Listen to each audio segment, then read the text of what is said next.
आपण पाहतोय की काँग्रेसचे ज्येष्ठ नेते आणि राज्याचे माजी मुख्यमंत्री अशोक चव्हाण यांनी भाजपमध्ये प्रवेश केला आणि या सगळ्यावरच माझ्यासोबत बातचीत करण्यासाठी यशोमती ताई आहेत. आपण त्यांच्याशी बातचीत करणार आहोत. ताई, किती मोठा धक्का आहे, काय सांगाल? हे बघ, वाईट वाटलेलं आहे, पण धक्का वगैरे काही नाही. काँग्रेसवाले आहेत इथे आहेत आणि काँग्रेस इथून पुढे अजून जास्त मोठी होणार आहे. ज्यांना सगळं काही दिलं त्यांनी असा निर्णय घ्यावा. हा जनतेला महाराष्ट्राच्या आवडलेलं नाही.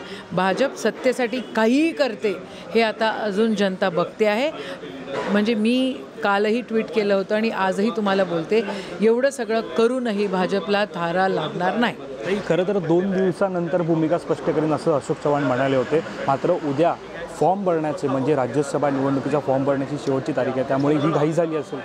आता त्यांची काय मजबुरी होती? त्यांना ईडी होती का? जेलमध्ये टाकत होते का? की व्हाईट पेपरमध्ये आदर्श घोटाळा होता म्हणून ते गेले आणि व्हाईट पेपरमध्ये आदर्श घोटाळा आलून आता वॉशिंग मशीनमध्ये त्यांना उडी मारायची होती म्हणून ते गेले. त्यांचं त्यांनाच माहिती बाबा. खरं तर अजित पवारांची सुद्धा पंतप्रधानांनी काही 70,000 कोटींच्या घोटाळ्याचा मुद्दा काढला होता.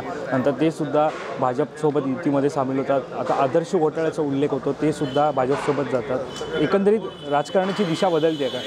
बदलत नाही आहे. घाण होते, गलिच्छ होते, गलिच्छ राजकारण सुरू आहे, जे या देशाच्या प्रतिमेला, महाराष्ट्राच्या चारित्र्याला न शोभणार आहे.